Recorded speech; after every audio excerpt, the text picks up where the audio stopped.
Hey everyone, it's Mike the Scrapping Guy here again, and in this video tutorial I'm going to show you how to create kind of a parchment old distressed paper, kind of torn edged paper for your digital scrapbooking layouts.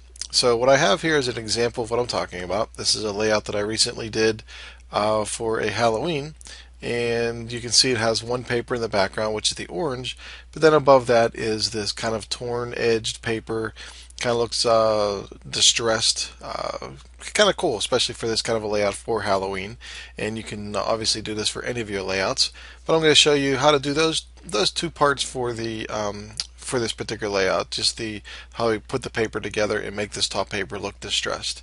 So what I'm going to do is I'm going to go ahead and minimize that, and I'm going to pull up the background paper, which is a orange one. And actually this paper was from the 2 gig Halloween pack, and it's available over at www.scrappingguy.com. Tons of Halloween stuff over there, over 1,500 different papers and embellishments, and there's actual audio and all this other cool stuff. So if you get a chance, go check that out. But anyway, back to the design here.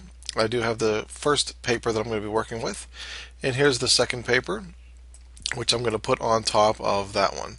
So I'm going to go over to my Move tool, and I'm just going to drag it over top of the other paper. I'm going to go ahead and minimize that to get rid of it. And I'm going to make it a little bit smaller so it fits inside this background paper of the orange.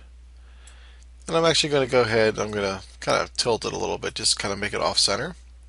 Hit the little green arrow there. There we go. Now what I want to do is get kind of the torn edges, and it's real easy to do. I'm just going to go ahead and go to my eraser tool, and I'm going to pick a brush. Let me just go to my regular brushes, and we don't want a soft edge brush, we want kind of a hard edged brush. And as you can see, it's kind of small there, so I'm going to use my right bracket on my keyboard, make it a little bit bigger. And all I'm going to do is, with the eraser tool selected, I'm just going to go down, and I'm just going to kind of use my mouse and go in and out different areas of this edges. There we go here. Just go all the way around the outside, kind of putting little indentations and things. It can be completely random. In fact, it's better if it's random. Kind of square that out there. And just go up, just like it was a piece of paper being torn. Real simple. And if there's edges you don't like, you can go in, you can kind of refix them, make them look a little more realistic. There we go. Alright, so that's the beginning of our top distressed paper.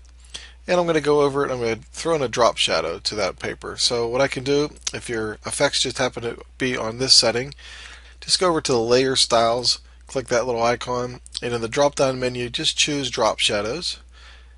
I'm going to go over to the low drop shadow, and I'm just going to drag it on top of the yellow paper. We can see we have a little bit of a shadow going around there.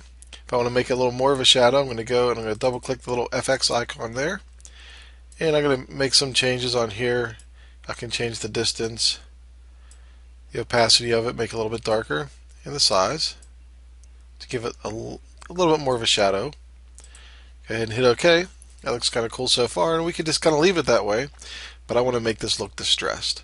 So what I'm going to do is I'm going to go over to my Burn and Dodge tools, which is over here, and the Burn tool will make it look a little bit darker. The Dodge tool will actually make it a little bit lighter. And what you want to do is you want to make sure that when it goes up to the range, you want to make sure Shadows is selected. And you can choose your exposure. Usually I go between 50 and 60% for the exposure. And I kind of make a soft brush as the Dodge and the Burn tools. And I'm going to make that a little bit bigger. I'm going to go right around the edges of the paper. Actually, you know what? Let me get the exposure up a little bit.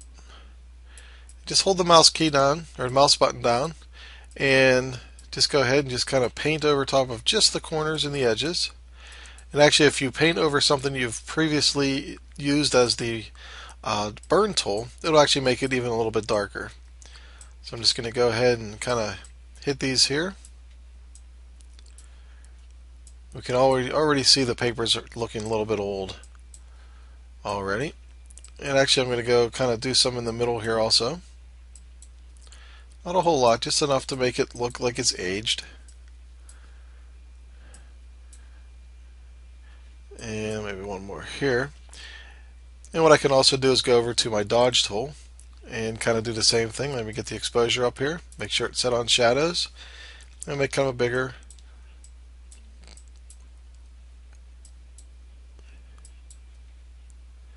And this doesn't have quite as much effect because everything is pretty bright out anyway, but if you want to kind of mix between the dodge and the burn tool, you can get kind of a cool aged looking distressed effect there.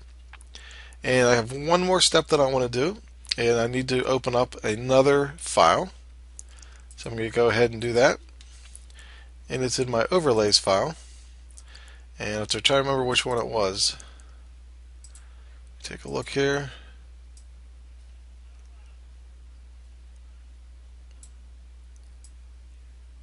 Actually, no, I'm going to go ahead and try this old tree one. I'm going to go ahead and open that up. And once again, that was available over at the scrappingguy.com. And what an overlay is, what we're going to do is use this to make kind of an imprint on this paper using this design. And I'm going to show you how to do that real quick. And you can probably do search the Google for different overlays, and you can even use other images for overlays. This one just happens to be kind of handy. So what I'm going to do is I'm going to grab that and move it on to the layout that we're working on. And you can see here it is the top layer. And what I wanted to do is just work on, just use it on the light tan paper. I don't want to mess with the back orange paper. So what I can do is I can actually group these two together, and then that way they will only work with each other. So to do that, you want to make sure whatever you are grouping with the second one is you want to make sure it's on top, make sure it's selected, and hit Control G. And what that'll do is if you look over here, it actually is now only confined to the paper that we were working on, not the orange background. So now what I can do is one more step. I'm going to go and I'm going to mess around with the different overlay options just to try to get what one I think works best. Your multiply makes it a little bit darker there. Color burn kind of gives it kind of a cool effect there too.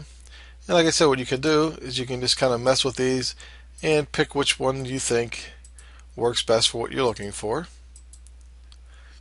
Screen looks kind of neat there. And let's see, linear add. Some of them don't seem to have as much effect as you would think. Some of them are very subtle. Like if you look on here, by choosing overlay, it looks like the image is just poking through where the darker image or darker part of that parchment paper is. Soft light kind of does the same thing. Hard light makes another kind of effect. There's vivid light. So this is kind of a neat way to pick what you're looking for and choose the effect that works best for you. So I'm going to go, and I think the one that looked kind of the best was it the color burn? The color burn looks pretty good. It has a little too much effect, but it kind of gives me that little bit of an effect I'm looking for. But because it's a little darker and the tree is a little bit too pronounced, I'm going to go over to my opacity. I'm going to bring the opacity of that layer down a little bit. Move it there.